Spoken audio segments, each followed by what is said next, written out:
Burung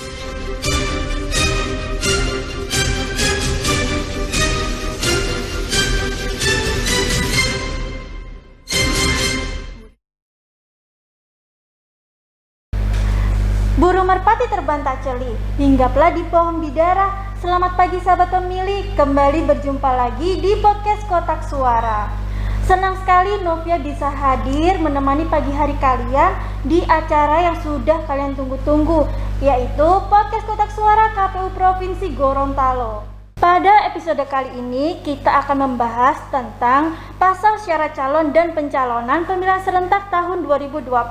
Dan seperti biasa Novia tidak sendiri karena sudah hadir bersama kita narasumber Bapak Hendrik Imran, anggota KPU Provinsi Gorontalo, Divisi Teknis dan Penyelenggara. Selamat pagi Pak Hendrik. Selamat pagi Mbak Novia. Terima kasih sudah meluangkan waktunya untuk yang kedua kalinya di podcast Kotak Suara. Alhamdulillah, saya juga senang sekali bisa ditemani Mbak Novia pada sesi kali ini. Sama-sama Pak. Baik Pak Hendrik, di episode 4 sebelumnya bersama Lisa, Bapak sudah membahas secara umum tentang proses tahapan pendaftaran. Tapi untuk kali ini kita akan membahas lebih dalam mengenai pencalonan dan juga pendaftaran pasangan calon. Karena kan ini untuk jadwal pendaftaran sudah di depan mata Pak. Iya, jadi sangat krusial untuk dipahami kita bersama. Terlebih lagi pada tanggal 4 sampai 6 September ya Pak ya. Betul. Kita akan memulai pendaftaran calon. Bagaimana ini Pak persiapan 3 daerah penyelenggara pemilihan serentak di Gorontalo?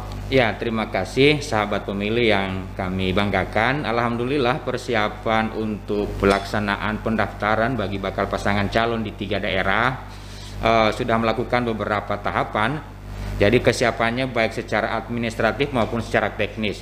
Jadi administrasinya adalah kita sudah menyiapkan seluruh dokumen yang disediakan atau disiapkan oleh 3 daerah terkait dengan bagaimana mekanisme pendaftarannya. Kemudian secara teknis kami juga sudah berkoordinasi dengan instansi terkait untuk persiapan pendaftaran, misalnya dengan kepolisian atau dengan pihak perhubungan untuk mengantisipasi bagaimana mekanisme dan juga mengantisipasi membeludaknya para pendukung dari bakal pasangan calon untuk datang ke KPU untuk melakukan pendaftaran. Jadi secara umum kami di 3 daerah terutama sudah siap untuk melaksanakan pendaftaran pada tanggal 4, 5, dan 6 nanti. Baik Pak, untuk pendaftaran sendiri Pak, adakah syarat utama dalam proses pencalonan dan dalam pendaftarannya? Lalu dokumen apa saja sih Pak yang harus diserahkan pada saat pendaftaran? Oh iya, ini yang perlu diketahui oleh seluruh masyarakat, terutama juga partai politik dan juga bakal pasangan calon, baik perorangan maupun dari usungan partai politik. Jadi ada 2 utama dokumen yang harus disampaikan oleh bakal pasangan calon.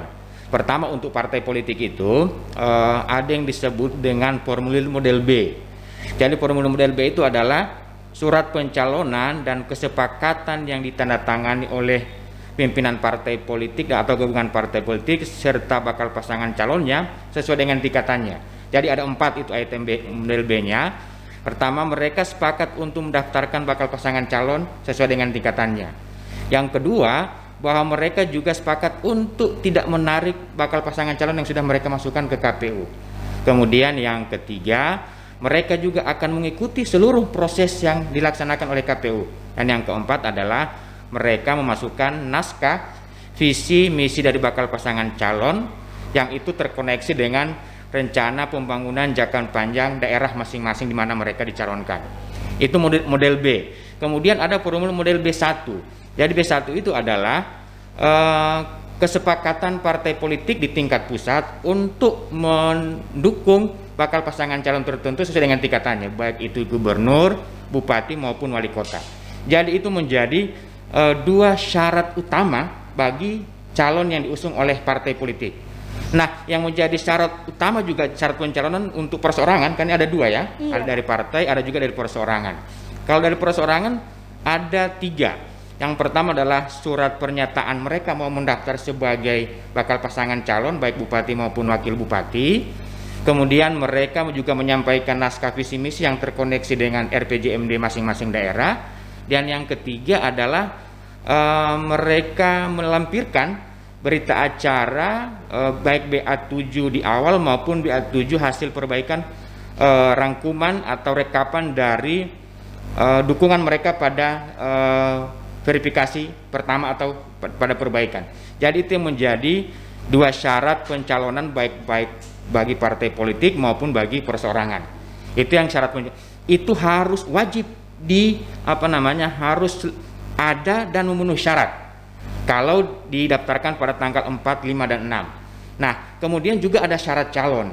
Nah, syarat calon ini secara umum ada sejumlah sekitar 24. Jadi kurang lebih 24 karena memang ada perlakuan yang berbeda misalnya dengan mantan narapidana dan sebagainya. Jadi ada 24 syarat calon yang harus disampaikan oleh bakal pasangan calon baik perorangan maupun partai politik. Misalnya seperti ijazah, kemudian surat keterangan dari kantor pajak, SKCK, kemudian dari kantor pajak, dari pengadilan niaga, dari pengadilan negeri, dari KPK, soal umur dan soal pekerjaan dan sebagainya, itu yang masuk dari syarat calon. Nah, untuk pendaftaran pada tanggal 4, 5, dan 6 ini semuanya harus ada. Syarat pencalonan itu harus terpenuhi, harus ada dan memenuhi syarat. Kemudian kalau syarat calon itu harus lengkap dulu. Soal keabsahan, kebenaran dari dokumen itu nanti ada yang disebut dengan tahapan perbaikan. Jadi harus, ini kan kadang-kadang disalahpahami oleh partai politik atau juga siapa saja masyarakat yang menganggap bahwa kita memasukkan dulu syarat pencalonannya, soal syarat calonnya nanti menyusul.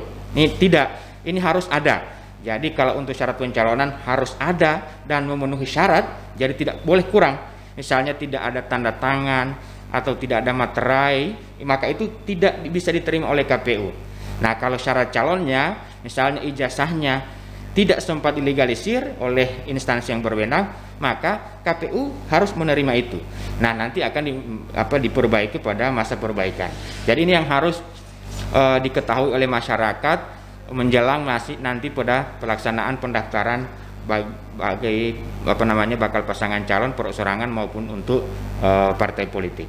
Baik Pak, ini kan waktu pendaftaran kedua belah pihak harus hadir Pak, pasangan calon dengan partai politiknya kan. Kalau seumpama Pak salah satu tidak hadir pada saat pendaftaran, apakah ada konsekuensinya Pak? Ya, jadi kalau di Juknis kita itu yang terakhir 394 bahwa memang harus hadir, pimpinan partai politik harus hadir, begitu juga dengan bakal pasangan calonnya, baik itu bupati maupun wakil bupati. Memang ada pengecualian bagi mereka yang tidak bisa hadir, memang harus ada surat keterangan dari instansi, misalnya yang bersangkutan lagi dirawat di rumah sakit misalnya atau lagi berobat misalnya, maka harus ada surat keterangan dari dokter yang menangani, yang memeriksa atau pihak rumah sakit. Hanya seperti itu. Kalau mereka tidak bisa menghadirkan dokumen atau keterangan mereka, ketidakhadiran mereka, maka mohon maaf, KPU belum bisa menerima mereka pada saat pendaftaran. Harus hadir semua dulu. Kalau tidak hadir, ya tadi ada surat pernyataan yang harus disampaikan dari masing-masing lembaga atau siapa yang sementara mereka urus pada saat itu. Mbak, ini masih berkaitan dengan dokumen untuk pencalonan yang harus ada kan, seperti yang Bapak sebutkan tadi, adanya dukungan, pernyataan dukungan. Ya. Tapi ternyata Pak, di tengah jalan ternyata partai politik ini menarik dukungannya dari pasangan calon. Apakah hal ini mempengaruhi dari proses pencalonannya itu sendiri? Iya, jadi memang kan ini adalah misalnya dari gabungan partai politik ini ya, jadi kan memang harus ada koalisi misalnya bagi yang kursinya tidak memenuhi 20%. Nah, pertanyaannya apakah ada sanksi ya bagi parpol yang menarik dukungannya? Betul. Pertama, secara administratif, dukungan yang sudah diberikan oleh parpol kepada bakal pasangan calon kalau mereka sudah melakukan mendaftarkan diri ke KPU, maka ingat bahwa mereka tidak bisa lagi menarik itu. Jika mereka menarik, maka tetap dihitung sah pada saat pendaftaran pertama, saat calon yang sudah diusung, dan mereka tidak bisa lagi mengusung calon yang lain. Jadi memang ini agak keras ini, karena biasanya beberapa pengalaman di pemilu sebelumnya, ketika sudah melakukan pendaftaran bagi pasangan calon tertentu, kemudian di tengah jalan terjadi perbedaan pendapat, kemudian mereka menarik, maka calonnya kan dirugikan. Nah, untuk kali ini itu tetap dianggap sah bagi bakal pasangan calon yang sudah didaftarkan di awal. Kalaupun mereka menarik diri ya itu tidak jadi masalah karena sepanjang mereka sudah mendaftarkan di KPU. Nah, lain halnya misalnya kalau mereka menarik dukungan sebelum pendaftaran, nah, itu juga akan berbahaya, akan merugikan ya bagi bakal pasangan calon yang mereka sudah berharap betul, bakal pasangan calon juga dan juga para pendukung yang sudah berharap mereka bisa mendaftarkan diri, tiba-tiba partai politik tidak menarik diri, maka ini juga harus diantisipasi karena nanti akan menimbulkan hal-hal yang tidak diinginkan baik dari bakal pasangan calonnya maupun dari pendukungnya. Dari pihak penyelenggara KPU, tentunya KPU sudah bisa mengantisipasikan Pak jika hal ini sampai terjadi, dan langkah-langkah apa sih Pak untuk antisipasi ini Pak? Ya, jadi memang dari awal KPU berkomunikasi secara terus-menerus dengan partai politik karena memang sampai saat ini kan belum ada bakal pasangan calonnya. Kita hanya komunikasi dengan partai politiknya untuk meyakinkan pertama mereka dokumennya harus dipastikan betul-betul sudah ada, baik itu yang dikeluarkan oleh DPP maupun yang di bawah kesepakatan-kesepakatan itu, sehingga nanti tidak akan menimbulkan permasalahan ketika mereka nanti akan mendaftarkan ke KPU. Nah, emang komunikasi teman-teman KPU sudah maksimal, insya Allah kita berharap tidak akan ada kendala pada saat pendaftaran nanti. Baik, untuk pasangan calonnya sendiri Pak, berkaitan dengan status hukumnya, apakah narapidana bisa mencalonkan diri? Kalau bisa pun, apakah ada syarat-syarat tertentu yang harus dipenuhi? Oh iya, jadi memang dalam Undang-Undang nomor 10, kemudian di PKPU 3, 18, dan juga 1 yang terakhir, memang ada larangan ya bagi yang misalnya sudah diancam oleh pidana hukuman 5 tahun atau ke atas. Tetapi memang setelah itu setelah putusan Mahkamah Konstitusi kemarin memang memungkinkan bagi mantan narapidana untuk bisa mencalonkan diri selama mereka sudah misalnya yang 5 tahun ke atas ya, 5 tahun ke atas, selama mereka sudah terhitung bebas 5 tahun sejak mereka keluar dari penjara atau dari lembaga pemasyarakatan. Nah, dokumen apa saja yang harus disiapkan bagi mantan narapidana? Pertama, harus mereka yang bersangkutan memasukkan putusan pengadilan yang telah mempunyai kekuatan hukum tetap. Yang bersangkutan divonis berapa tahun dan menjalaninya berapa tahun di penjara. Kemudian yang bersangkutan juga harus mendapatkan surat keterangan dari Kepala Lembaga Pemasyarakatan bahwa narapidana ini sudah menjalani pidana badannya terpidananya di lembaga pemasyarakatan. Kemudian ada konsekuensi lain juga, yang bersangkutan harus mengumumkan kepada publik secara terbuka bahwa yang bersangkutan ini adalah mantan narapidana, pidananya apa. Jadi harus ditambah lagi menjadi 2, harus ada iklannya. Jadi ini pengumuman di media itu adalah berbentuk iklan. Iklan pun kita sudah mengatur, ada ukurannya 135 kali 4 cm atau 1/8 dari halaman, itu pun di halaman 1, halaman 3, 5, dan halaman terakhir. Jadi itu yang harus dimasukkan, ada iklannya, kemudian ada surat pernyataan dari pimpinan redaksi, di mana iklan tersebut dibuat bahwa yang bersangkutan sudah mengumumkan secara luas kepada publik bahwa ia adalah mantan terpidana. Jadi intinya mantan terpidana bisa bisa menjadi bakal calon selama memenuhi syarat-syarat yang sudah ditetapkan oleh PKPU. Untuk iklannya Pak, apakah didokumentasikan sebagai bukti ini betul sudah diiklankan begitu Pak? Oh iya, jadi kopian atau clipping dari pengumuman di media itu harus diserahkan pada saat pendaftaran. Karena itu juga bagian dari syarat calon, maka itu harus ada pada saat pendaftaran. Kalau itu tidak ada, maka yang bersangkutan juga tidak bisa mendaftarkan diri. Harus ada. Memang ini kan diumumkan pada saat mereka mendaftar. Jadi bisa saja surat pernyataan keluar dari media itu mungkin berapa hari setelah itu. Tapi intinya dokumen tersebut harus disampaikan ke KPU pada saat pendaftaran yang bersangkutan. Baik, ini kan ada hal yang sebetulnya tidak diharapkan terjadi. Bagaimana jika sampai pada batas akhir pendaftaran hanya ada satu pasangan calon yang mendaftar Pak? Apakah KPU ada langkah-langkah antisipasi jika sampai itu terjadi? Oh iya, jadi memang ini kalau lihat di Undang-Undang Nomor 10 Tahun 2016 itu memang tidak terantisipasi mungkin ya, untuk bagaimana jika terjadi calon itu hanya satu atau bahkan sama sekali tidak ada. Misalnya setelah diperiksa dokumennya tidak ada yang memenuhi syarat. Jadi memang KPU ini sudah membuat langkah-langkah. Misalnya akan ada dua kemungkinan ya. Misalnya yang mendaftar lebih dari satu bakal pasangan calon, tapi ternyata setelah diperiksa dokumennya, terutama syarat calon, kemudian yang bersangkut atau juga pada syarat pencalonan itu tidak memenuhi syarat, maka misalnya tinggal satu yang ada, berarti kan kemungkinan hanya ada satu calon, atau juga misalnya disebut dengan calon tunggal. Nah, KPU ketika nanti misalnya sampai tanggal 6, tanggal 4, 5, dan 6, kemudian hanya ada satu calon yang mendaftar, maka yang dilakukan oleh KPU adalah melakukan penundaan tahapan.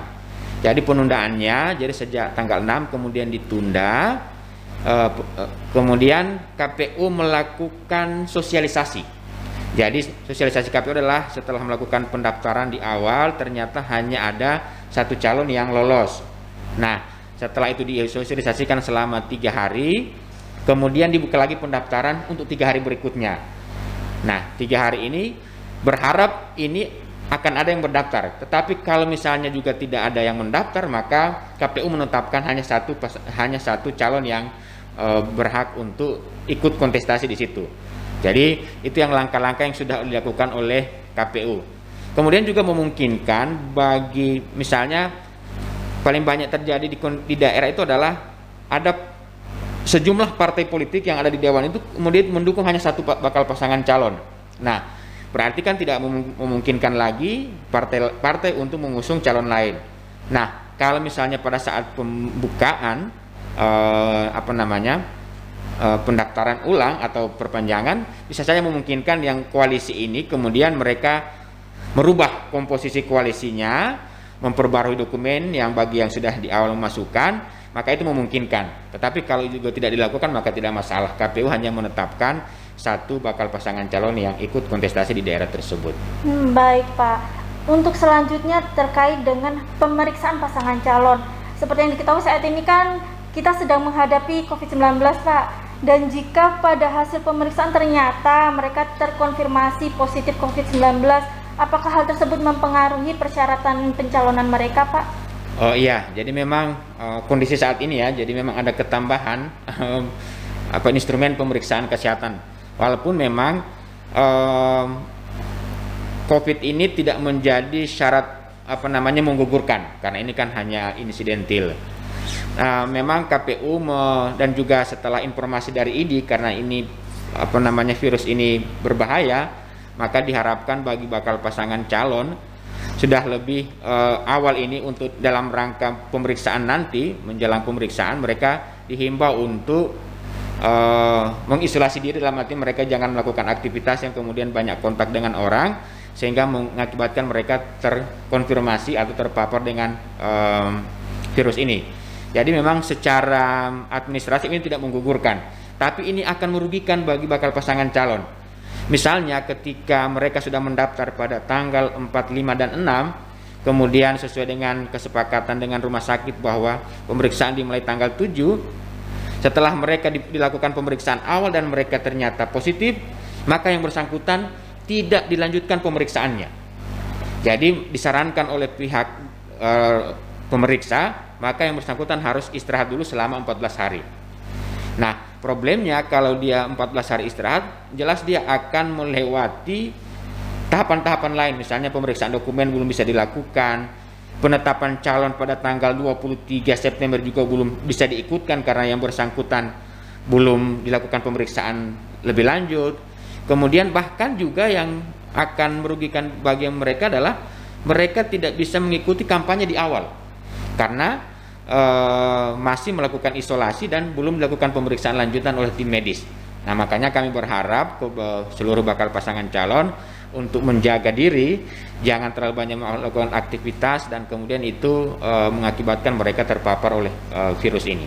Baik Pak, berarti diharapkan ya Pak jangan sampai ini untuk tahapan-tahapan jadi terganggu ya Pak Betul. jadwalnya.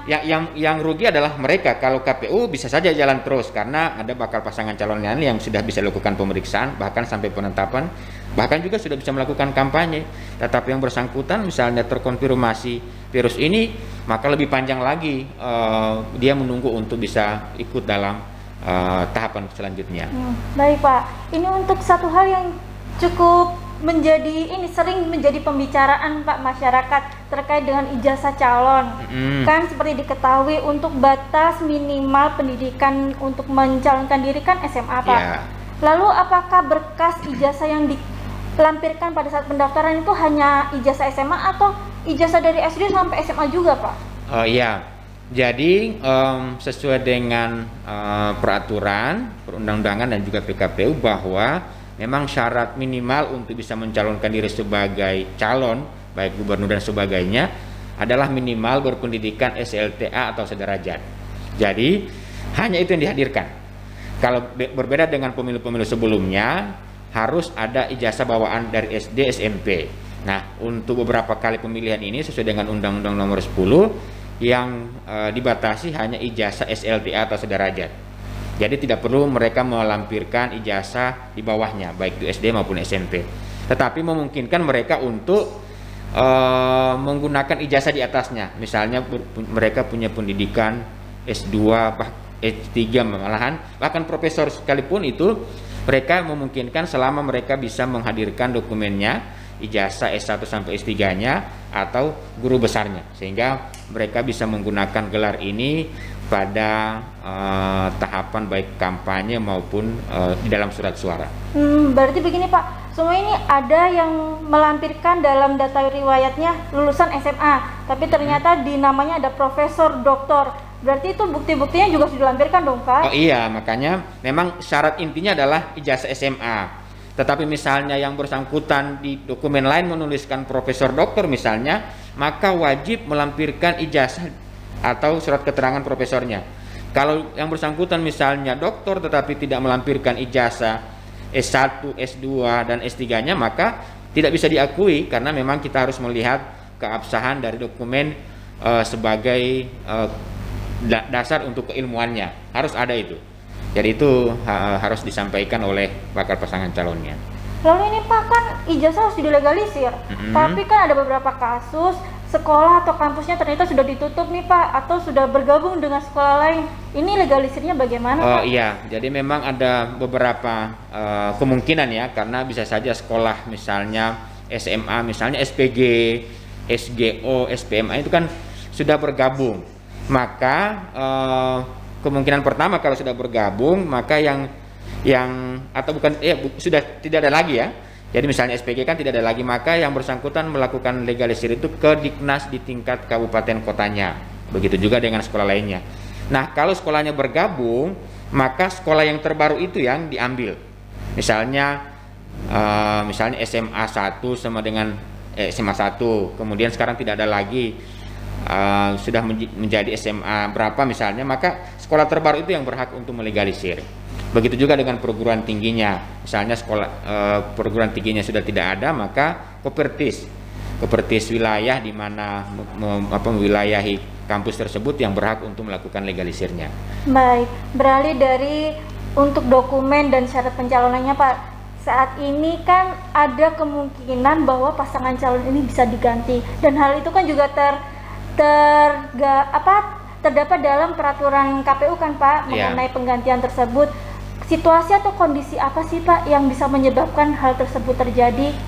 Jadi memang memungkinkan di regulasi kita memungkinkan untuk mengganti bakal pasangan calon, baik itu misalnya bupati dan wakil bupati di kita ya, selama yang bersangkutan itu terhalangi atau tidak bisa dilanjutkan karena mereka dinyatakan tidak memenuhi syarat dari sisi kesehatan. Jadi setelah dilakukan pemeriksaan secara menyeluruh di rumah sakit yang menjadi rujukan dan ternyata yang bersangkutan dinyatakan tidak mampu untuk menjadi calon pemimpin karena keterbatasan fisik yang tidak bisa dikoreksi, maka yang bersangkutan boleh diganti. Jadi boleh diganti dengan merubah komposisi, misalnya dari bupati menjadi wakil bupati atau sebagainya, terserah di partainya. Jadi pada prinsipnya boleh mengganti bakal pasangan calon dengan catatan yang hanya tidak lolos dalam pemeriksaan kesehatan secara menyeluruh. Yang lainnya tidak boleh. Jadi ingat, hanya karena mereka atau yang bersangkutan tidak bisa melanjutkan pemeriksaan karena divonis oleh dokter tidak mampu secara baik fisik maupun jasmani, rohani, bahkan juga dengan misalnya tersandung dengan kasus narkotika. Berarti berkaitan dengan kondisi kesehatannya ya Pak ya? Betul, kondisi kesehatan yang itu tidak bisa dikoreksi menurut ilmu kesehatan ya. Kalau yang lainnya kan masih bisa diobati, tapi kalau tidak bisa diobati lagi maka itu dokter tidak bisa merekomendasikan untuk dilanjutkan. Lantas syarat untuk mengganti bakal pasangan calon tersebut dengan pasangan yang baru apa Pak? Ya, jadi yang penggantinya harus jadi pertama secara administrasi mereka harus merubah ya. Misalnya ini gabungan dari partai politik, maka harus ada perubahan dokumen. Yang tadinya mendukung si A, tapi ternyata si A dinyatakan tidak memenuhi syarat dari sisi kesehatan, maka harus ada perubahan dokumen. Baik itu syarat pencalonan maupun syarat calon. Nah, syarat calonnya yang baru ini harus melengkapi seluruh dokumen yang terkait dengan pribadinya, baik itu ijazah dan sebagainya. Jadi kemudian KPU melakukan pemeriksaan kembali, melakukan pemeriksaan dan juga melakukan pemeriksaan juga kesehatan. Nah, setelah dinyatakan semua administrasinya terpenuhi, kemudian KPU menetapkan bakal pasangan calon tadi yang terjadi perubahan komposisinya baik bupati maupun wakil bupatinya. Berarti apakah tersebut sama dengan melakukan pendaftaran baru Pak? Oh iya, jadi harus mengikuti mekanisme itu karena pertama harus tadi merubah dokumennya dari model B, kemudian model B1-nya, kemudian dokumen syarat calon yang baru juga harus dimasukkan. Jadi ya seperti melakukan pendaftaran kembali seperti di tahap awal. Baik, ini masih berkaitan dengan COVID-19 Pak. Kan KPU sudah menerbitkan peraturan nomor 6 tahun 2020 berkaitan dengan penerapan protokol COVID dalam setiap tahapan pelaksanaan pemilihan ini Pak. Ya. Apakah ada yang perlu diperhatikan selama tahapan pendaftaran tersebut Pak? Oh iya betul. Jadi pada saat pendaftaran nanti pertama ya KPU harus memang memperhatikan betul protokol COVID ini, harus menerbitkan panduan khusus untuk kesehatan pada saat pendaftaran. Jadi pertama KPU harus mensterilisasi seluruh ruangan dengan disinfektan. Kemudian yang masuk ke ruangan itu juga dibatasi, hanya calonnya, kemudian pimpinan partai politik atau gabungannya, dan juga LO dan Bawaslu. Hanya itu yang bisa masuk. Kemudian dari sisi KPU juga harus menyiapkan disinfektan atau cairan untuk mencuci tangan. Jadi ada sanitasi yang itu cukup memadai, yang bisa alat untuk mensterilisasi baik siapa saja yang terlibat di situ. Kemudian bahkan dokumen, jadi wadah yang mengisi dokumen dari pencalonan tersebut harus dari plastik. Kemudian sebelum KPU menerima dokumen tersebut harus dilakukan sterilisasi, harus disemprot dulu dengan disinfektan. Sudah dipastikan dokumen ini bersih, maka KPU bisa menerimanya. Bahkan sampai pulpen pun begitu. Jadi pulpen itu disediakan sendiri oleh bakal pasangan calon maupun timnya.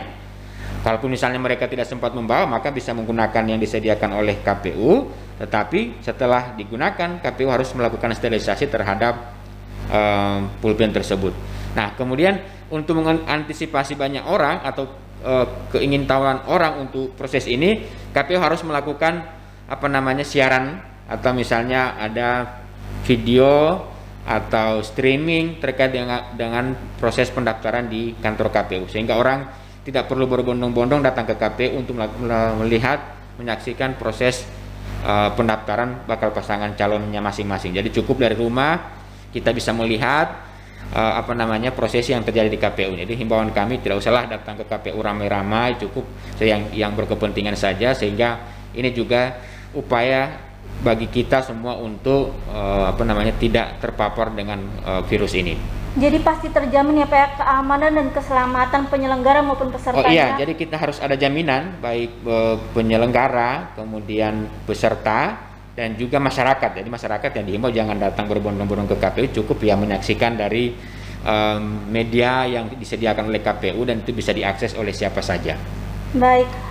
Begini Pak, dalam PKPU nomor 5 tahun 2020 kan diatur bahwa masyarakat dapat memasukkan tanggapan maupun masukannya berkaitan dengan pasangan calon yang sudah mendaftar di laman KPU, Pak. Iya, betul. Ini bagaimana sih Pak caranya kalau mereka mau masukkan tanggapan ke KPU terkait pasangan calon tersebut? Oh iya, jadi sesuai tahapan di PKPU 5 itu ada masa tanggapan dari masyarakat. Jadi setelah penerimaan dokumen tanggal 4 sampai tanggal 6, kemudian di saat itu juga tanggal 4 sampai tanggal 8 adalah masa tanggapan dari masyarakat. Jadi setiap orang bisa saja menanggapi, baik itu juga teman-teman Bawaslu bisa memberikan masukan. Nah, catatannya mereka harus memberikan dokumen yang otentik, dalam artian bahwa dokumen ini bisa diyakini atau ini bisa jadi second opinion dari apa yang sudah dimasukkan oleh calonnya. Jadi KPU setelah menerima tanggapan tersebut wajib melakukan klarifikasi.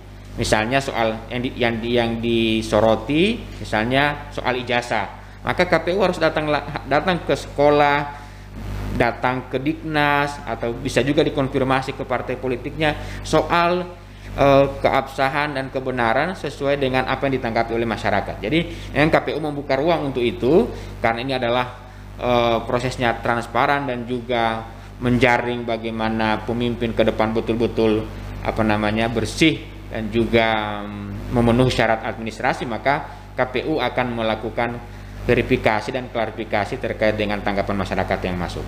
Berarti setiap tahapan pasti akan diverifikasi oleh KPU kan Pak? Iya, sejumlah berapapun tanggapan yang disampaikan oleh masyarakat atau siapa saja, maka KPU wajib melakukan verifikasi dan klarifikasi ke lembaga atau instansi yang menjadi atau yang mengeluarkan dokumen tersebut, dari soal ijazah, soal pengadilan niaga, dari kejaksaan, dari pengadilan, dari kepolisian, itu wajib dilakukan verifikasi atau klarifikasi oleh teman-teman KPU. Baik Pak, tapi kita akan tahan sejenak perbincangan kita kali ini karena ada informasi yang harus kita sampaikan kepada sahabat pemilih. Jadi sahabat pemilih, tahan dulu, kita akan saksikan informasi berikut ini dan kita akan kembali di podcast Kotak Suara. Tahapan pencalonan pemilihan serentak tahun 2020. Pengumuman pendaftaran pasangan calon 28 Agustus sampai 3 September 2020. Pendaftaran pasangan calon 4 sampai 6 September 2020. Verifikasi syarat pencalonan 4 September sampai 6 September 2020.